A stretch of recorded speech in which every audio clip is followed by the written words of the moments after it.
Hi, my name is Valerie Mikles. I am the writer and producer of Aces. Welcome to the audio commentary for the pilot episode. So first off, thank you so much to our Indiegogo supporters who contributed to our recent campaign. This commentary is for you. I hope I say something interesting and entertaining. This is in Rosemary's apartment. This was our first day of filming on the set of Aces. So everybody's getting to know each other. We're all having fun. I don't believe we had a read-through or any rehearsals before we showed up for this day. We had come to, this is actually the apartment of Bradley Garrison, who is our associate producer, and he kindly let us use this space. And we came in to decorate it a few days before, and then we did this. So this was the first day that we had everybody on set with all the lights, all the sound. It was a lot of fun, and it was a very tiny space. But we made it work. And I was very proud of that apartment, actually. I was very proud of how it turned out. I was proud of the cats on the walls. We had a lot of fun with the decorating, with the lion lamp, with the couch coverings. Stay focused, Thomas. We're looking for a wife, not another trip. This is the second day of filming, or the second location of filming. This was a very large room that was difficult to light and sound, but it was what we had available, and we were very low budget. I think I finished this entire thing for not a lot of money. This room cost me $25 a day.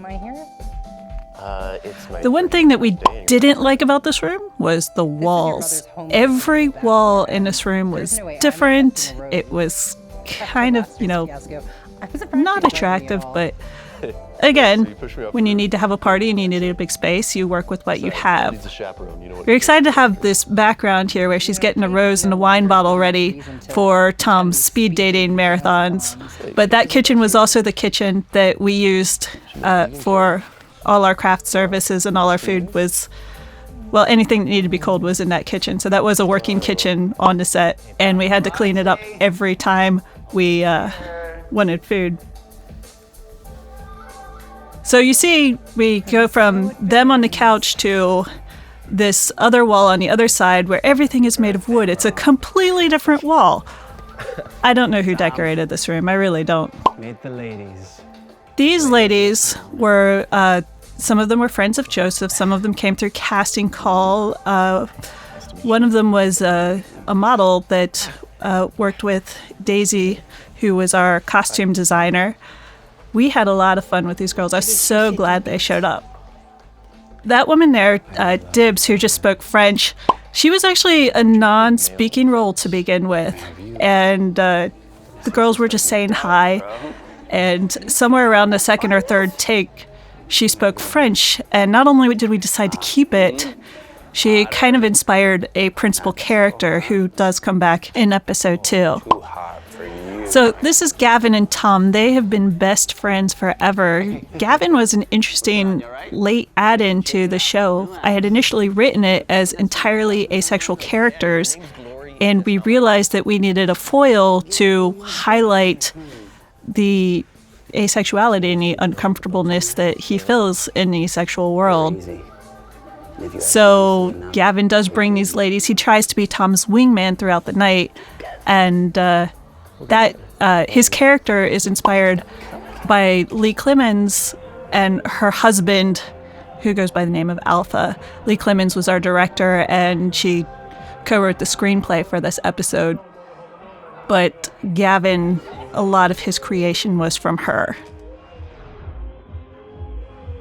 The speed dating scene was a lot of fun. We shot this on the first day in the tiniest kitchen space imaginable. They're both actually backdropped by the same wall, and we just reversed the props in the table. You're the sponge bag. We were actually looking for a place that would match that kitchen area that you saw in the back of the party scene. And the fact that, we have this white wall here and we have that white backdrop kitchen in the scene made it feel like it was actually part of the same area. And we were very glad for that.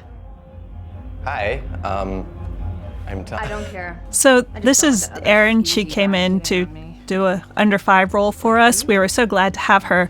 That Are You Rich line was completely hers, but we had a lot of fun with the actors. We asked them to do it as it was written at least once, and then we gave them the freedom to improvise, and they gave us a lot of really good lines. That girl there is actually Daisy Victoria, who is our costume designer. And that lean-in that Sharon did, Sharon plays Tom's mother, it was just such a stroke of brilliance. You could hear the people laughing in the take. Glory is actually inspired by Daisy Victoria, who is our costume designer, because I knew Daisy was a costume designer, and if I created Glory and Glory had a fashion show, we could use things from Daisy's personal collection to stock the fashion show. So when Daisy read the script for this, she was so inspired that she wanted to make the dragon dress. I was thinking that we would pick a few things that she already had from her closet, but she loves fantasy, she loves fairies, and the idea of creating a dragon dress was really exciting to her. So she created it for Aces, and she's also walked it in several fashion shows that she's done since then. This line, I root for the blue team, from Elle is so completely me, because I know nothing about football, but if I'm watching it, if a team is wearing blue, I'm on their side. Elle is the most like me of all the characters. She's a little bit clueless. She's a little bit space cadet. That's vegan cake. She's a lot of fun. She's really smart, but she does go over the top comedically, and a lot of that comes from Natisha Anderson, who plays her. Natisha kind of came in and stole the audition for Elle, in that she was very funny. She has such great comedic timing, and she has this little bit of dance experience in the background. You can kind of see her start to do a little bit of ballet to everything. And that's another recurring thing you'll see, that when she hears music, she'll start doing dance, but it'll be very formal kind of training. Should I rescue him or not? The cupcakes in the back have little footballs on them. The chocolate cupcakes have little footballs drawn on them. They were made by one of our production assistants, Christine Maggio, who was a friend of mine when I lived in California. Welcome to the party scene. The party's been going on for a while. You saw Elle in the background doing her ballet right there. You also get to see all the lovely walls in the room that, I don't know. We tried not to shoot the wall with the tree mural on it all that much, but we couldn't help it. In the back corner there, dancing by the door, is our assistant sound person, Carmelita, who also wrote the theme song for Aces. So you're not here for the guys either? This is Rayanne, who also came in as an under 5 one-shot deal and inspired me with the character that she created, especially when she was working with the character of Glory later. The two of them become actually a very big deal in episode 3, and that was inspired by just the performances that the two of them gave here. I'm actually in the scene. I am the head that's poking out right in the middle between Tom and Glory, and I'm having a very deeply invested conversation about cupcakes with Daisy right there. Clumsy me. This cute t-shirt was designed by Daisy, or it was created by Daisy for this show. And she sells it in her store online, and she does create a couple other nerdy science shirts that Elle wears in later episodes. That was an improvised line from Gavin. It was just one of those, okay, let's keep that. It's really funny. He had actually just clinked the bottle with her because she had taken a nice long drink right out of the bottle. If you watch the end credits, you'll see a still shot of that. That didn't make it into the final cut of the episode, but we did a couple different takes of that, and it was a very interesting and funny moment with Sharon, who plays Tom's mother. We called this scene the mimicry scene. Essentially, Gavin is teaching Tom how to behave with the ladies, and Tom's not getting it. So that little spray of the tomato there was unexpected. and not repeatable, but I'm so glad we caught that on film. We had a great DP for this show. His name was Quentin. He came in, he had a plan, he knew exactly what he wanted to do and how long he wanted to spend on each moment. You're not yourself when you're not The yourself. one thing that I remember about this was we had the sun apocalypse that came in because there were some really, really high windows that we could not reach with the ladder, so we could not cover. And it was fine the first day because it was pretty overcast, but the second day of filming, we were shut down for probably 20, 30 minutes just trying to block the sun or find an angle for this. I'm pretending.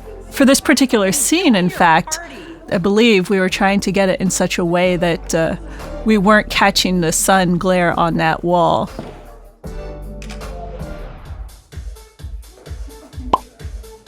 This was a scene that I mentioned before, this little dance that Roxanne and Gloria are doing right here is part of what inspired me to keep them as a couple in later episodes and to essentially explore what it means to be an aromantic asexual in a relationship with a sexual person, which Gloria will be.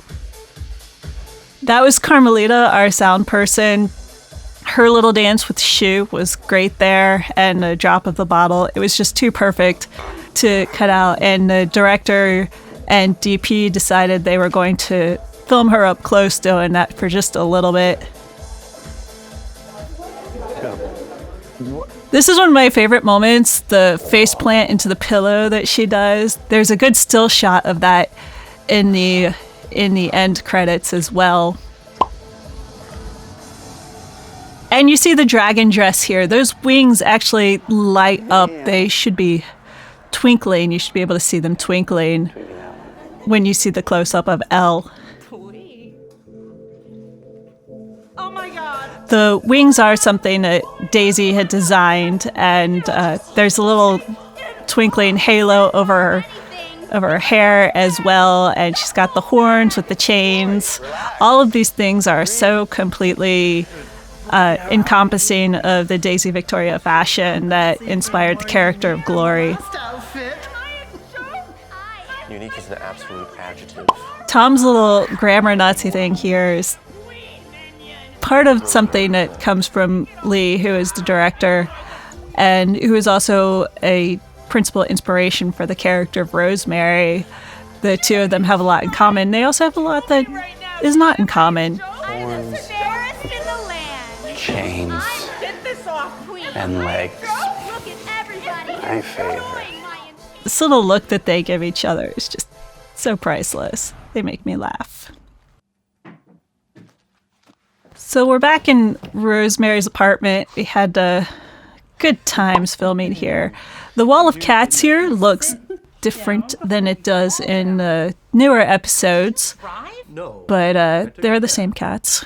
You're my ride. The cats are meant to represent kittens that Rosemary's fostered and sent to good homes. Watching TV. The Indiegogo supporters who supported our campaign will know that in the newer episodes there are additional cats, hamsters, and stuffed animals and critters and dogs on the wall that were the pets of our supporters who supported at a certain level and were able to get their animals' pictures on the wall. This bedazzled Easter egg, you can guess what's in it. If you can't guess what's in it, then you will find out later. Wait, well, what is it? Well, why can't I have it? Because you're not ready for it. In the background is a picture of my cat wearing a Santa suit. She was scared out of her mind to have a suit on her back, but that's my cat. With my friends. I'll call your friends. I want a non-vegan cake. Can't help you there. So that's it. That is our audio commentary for the pilot episode. Thank you so much for joining and for watching. You can see the snapshots to the deleted scenes that I referred to earlier. And again, thank you, and we hope to create more aces. Jamie launches an unprecedented experiment to discover the box jellyfish's range. Really? This radio tracking device is no heavier than the fish a jelly catches.